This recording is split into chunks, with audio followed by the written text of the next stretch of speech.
అమ్మ నమస్తే. నమస్తే అమ్మా. అమ్మ, దేవుడికి కొబ్బరికాయ కొట్టినప్పుడు ఉమ్, కొన్ని సందర్భాల్లో పువ్వు కనిపిస్తుంది. అవునమ్మా. చాలా సంతోషం అనిపిస్తుంది. ఉమ్, కొన్ని సందర్భాల్లో కొట్టిన కాయ ఉమ్, కుళ్ళిపోతుందమ్మా. ఉమ్. అప్పుడు ఒకలాంటి భయం అనిపిస్తుంది. అసలు ఈ రెండు సందర్భాల్ని ఎలా తీసుకోవాలి?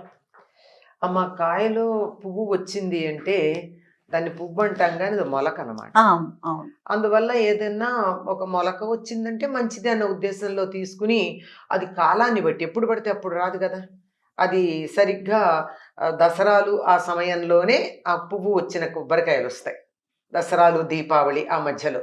ఎందుకంటే కొబ్బరికాయలు ముదిరితే కా మొలక వచ్చేటటువంటి కాలం గనక. అంచేత ఆ కాలానికి అనుగుణంగా అది వస్తే పాడవలేదు కనుక బాగానే ఉంది అని సంతోషపడచ్చు. ఓకే. ఇక కొబ్బరికాయ చాలా మందికి ఒక ఇది, అది కనుక అయినట్టయితే అది అంకురం కదా, మొలక వచ్చింది కదా. మనం ఏదన్నా ఒక పని అనుకుని మొదలు పెట్టినప్పుడు కొబ్బరికాయకి మొలక వస్తే మన పని కూడా అలా చాలా మొక్కలాగా పెరుగుతుంది అని. మన రోజు దేవుడు కొబ్బరికాయ కొట్టేటప్పుడు ప్రత్యేకంగా ఏది ఒక సంకల్పం చెప్పుకొని నాకు ఇది కావాలి, ఇది మొదలు పెడుతున్నాను, అది చేస్తున్నానని చేయం కదా. భక్తితో చేస్తాం. జత బాగా మంచిదే. ఇక కొబ్బరికాయ కుళ్ళిపోయినప్పటి మాట, ఈ కుళ్ళిపోతే మనం అనుకున్నటువంటి పని జరగదు అని భయపడే వాళ్ళు చాలా మంది ఉన్నారు.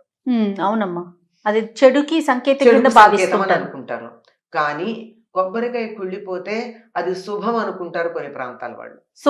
శుభం అనుకుంటారు. ముఖ్యంగా ఈ ప్రాంతంలో ఉన్న వాళ్ళు మనం ఒక కొబ్బరికాయ కొడితే కుళ్ళిపోయిందంటే కుళ్ళిపోయిందా మంచిది అంటారు.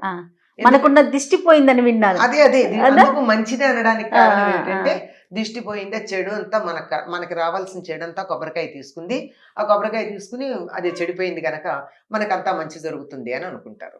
ఇది కూడా అదే. ఏ సందర్భంలో ఏదన్నా మనం ఇవాళ కారు కొనుక్కున్నాం, ఆ కారుకు కొబ్బరికాయ కొట్టి మొదలు పెడదాం. లేదో బండి కొన్నాం, దాన్ని కొబ్బరికాయ కొట్టి మొదలు పెడదాం. ఎక్కడికన్నా వెడుతున్నాం, కొబ్బరికాయ కొట్టి మొదలు పెడదాం అనుకున్నప్పుడే ఈ సంకేతాలు. మన నిత్యకృత్యంగా ఏదో ప్రతి వాళ్ళు చాలా మందికి ఒక ఇది ఉంది. ఏదో శుక్రవారం ప్రతిరోజు ఇంట్లో కొబ్బరికాయ కొట్టేవాళ్ళు కొంతమంది, శనివారం తప్పకుండా కొబ్బరికాయ కొట్టేవాళ్ళు కొంతమంది, అట్లా వారాలు అలా ప్రతి వారం కొట్టే. ఆ సందర్భంలో ఏమీ ప్రత్యేకంగా మనం ఇది కావాలి అని అనుకోలేదు కదా. అసలు అక్కడ ఆలోచనే రాదు. మనం 10 అరటిపళ్ళు తెచ్చాం, ఒకటి కిందిలా పెట్టడం వల్ల అతుక్కుపోయి పాడైంది. అదేమన్నా మనం దేవుడి కోసం తెచ్చిన అరటిపళ్ళ డజనో అరడజనో తెస్తే అక్కడ కింద పెడితే కిందది మెత్తబడిపోయి నల్లబడిపోయింది అని చెప్పి ఏమన్నా జుట్టు పీక్కుంటున్నామా?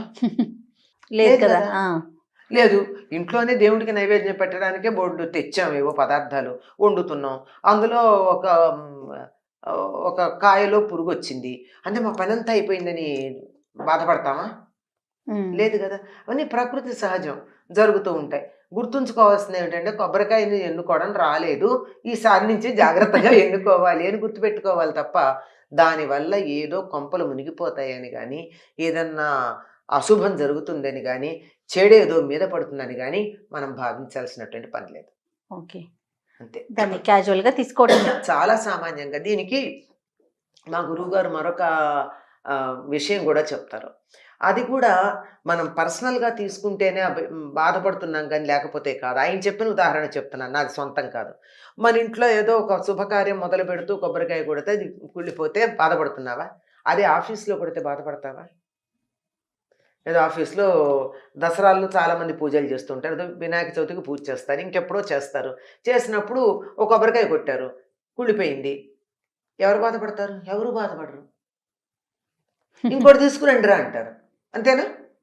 అంత తేలికగా తీసుకోవాలే తప్ప, ఆయన చెప్పిన ఉదాహరణే నేను చెప్తున్నా, అంత తేలిగ్గా తీసుకోవాలి. కానీ నీకు ఇంకా నైవేద్యం పెట్టాలి, ప్రసాదం తినాలి, ఇలాంటి కోరిక నీ మనసులో ఉంటే ఇంకో కొబ్బరికాయ తెచ్చుకో, లేదంటే పర్వాలేదు, ఇవాళకి ఇంతే నాయన, నీకు కొబ్బరికాయ లేదు, అంతే, నేను తెచ్చాను. కాకపోతే అక్కడ గుర్తుంచుకోవాల్సిన విషయం ఏమిటంటే ఈ తెచ్చేటప్పుడు మంచివి ఎన్ని తేవడం నేర్చుకోవాలి. కొంచెం సెలక్షన్ రావట్లేదు, నీకు తేడా వచ్చింది, జాగ్రత్తగా చూసుకోమని దానికి సంకేతమే తప్ప దీనివల్ల మునిగిపోయేది ఏమీ లేదు. ఇది దేనికి సంకేతం కాదు. మనం తీసుకొచ్చి పండు నైవేద్యం పెట్టాం, మంచి జామపండు బ్రహ్మాండంగా ఉంది, జామపండు పెట్టాం, తిందాం కదా అని కోసాం, లోపల పురుగు కనపడింది. ఏమన్నా అయిపోయిందా ప్రపంచం? అప్పుడేం బాధపట్టలేదే. నువ్వు ఒక ప్రయోజనాన్ని ఆశించి చేసినప్పుడు సమస్య వచ్చింది. నేనేదో ముడుపు కట్టుకుంటున్నాను, మరేదో చేస్తున్నాను అని అన్నప్పుడే తప్ప మిగిలినప్పుడు కాదు. ఈ దీనివల్ల మంచి, చెడు అన్న సంకేతం దేనికి అంటే, నేను దాన్ని పర్సనల్‌గా తీసుకున్నప్పుడు. ఉమ్, నా సొంత ప్రయోజనాన్ని ఆశించి చేసినప్పుడు వస్తోంది తప్ప, భగవంతుడికి నైవేద్యానికి పెట్టడానికి తెస్తే మాత్రం అందులో అసలు బాధపడాల్సిన పనే లేదు. సహజం.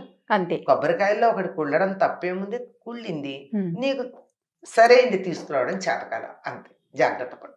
లేదు లేదు కదా. గదా! లేదు. ఇంట్లోనే దేవుడికి నైవేద్యం పెట్టడానికే బోలెడు తెచ్చాం ఏవో పదార్థాలు. వండుతున్నాం. అందులో ఒక ఒక కాయలో పురుగొచ్చింది. అంటే మా పనంతా అయిపోయిందని బాధపడతామా? ఉమ్, లేదు గదా! అవన్నీ ప్రకృతి సహజం. జరుగుతూ ఉంటాయి. గుర్తుంచుకోవాల్సిందేమిటంటే కొబ్బరికాయని ఎన్నుకోవడం రాలేదు. ఈసారి నుంచి జాగ్రత్తగా ఎన్నుకోవాలి అని గుర్తుపెట్టుకోవాలి తప్ప, దానివల్ల ఏదో కొంపలు మునిగిపోతాయని గానీ, ఏదన్నా అశుభం జరుగుతుందని గానీ, చెడేదో మీద పడుతుందని గానీ, మనం భావించాల్సినటువంటి పని లేదు. ఓకే. అంతే. దాన్ని క్యాజువల్ గా తీసుకోవడమే. చాలా సామాన్యంగా దీనికి మా గురువుగారు మరొక విషయం గూడా చెప్తారు. అది కూడా మనం పర్సనల్‌గా తీసుకుంటేనే బాధపడుతున్నాం గానీ లేకపోతే కాదు. ఆయన చెప్పిన ఉదాహరణ చెప్తున్నాను. నాది సొంతం కాదు. మన ఇంట్లో ఏదో ఒక శుభకార్యం మొదలుపెడుతూ కొబ్బరికాయ కొడితే అది కుళ్ళిపోతే బాధపడుతున్నావా?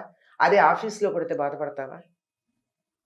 ఏదో ఆఫీస్‌లో దసరాల్లో చాలామంది పూజలు చేస్తూ ఉంటారు. ఏదో వినాయక చవితికి పూజ చేస్తారు. ఇంకెప్పుడో చేస్తారు. చేసినప్పుడు ఓ కొబ్బరికాయ కొట్టారు. కుళ్ళిపోయింది. ఎవరు బాధపడతారు? ఎవరు బాధపడరు. ఇంకోటి తీసుకురండిరా అంటారు. అంతేనా? అంత తేలికగా తీసుకోవాలే తప్ప ఆయన చెప్పిన ఉదాహరణే నేను చెప్తున్నా. అంత తేలిగ్గా తీసుకోవాలి గాని నీకింకా నైవేద్యం పెట్టాలి, ప్రసాదం తినాలి ఇలాంటి కోరిక నీ మనసులో ఉంటే ఇంకో కొబ్బరికాయ తెచ్చుకో. లేదంటే పర్వాలేదు. ఇవాల్టికి ఇంతే నాయనా నీకు కొబ్బరికాయ లేదు. అంతే. నేను తెచ్చాను. కాకపోతే అక్కడ గుర్తుంచుకోవాల్సిన విషయం ఏమిటంటే ఈ తెచ్చేటప్పుడు మంచివి ఎన్ని తేవడం నేర్చుకోవాలి. ఉమ్. కొంచెం సెలక్షన్ రావట్లేదు నీకు. తేడా వచ్చింది.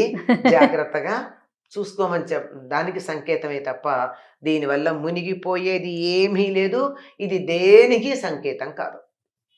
మనం తీసుకొచ్చి పండు నైవేద్యం పెట్టాం. మంచి జామ పండు బ్రహ్మాండంగా ఉంది. జామ పండు పెట్టాం. తిందాం కదా అని కోసాం. లోపల పురుగు కనపడింది. ఉమ్, ఏమన్నా అయిపోయిందా ప్రపంచం? అప్పుడేం బాధపడలేదే.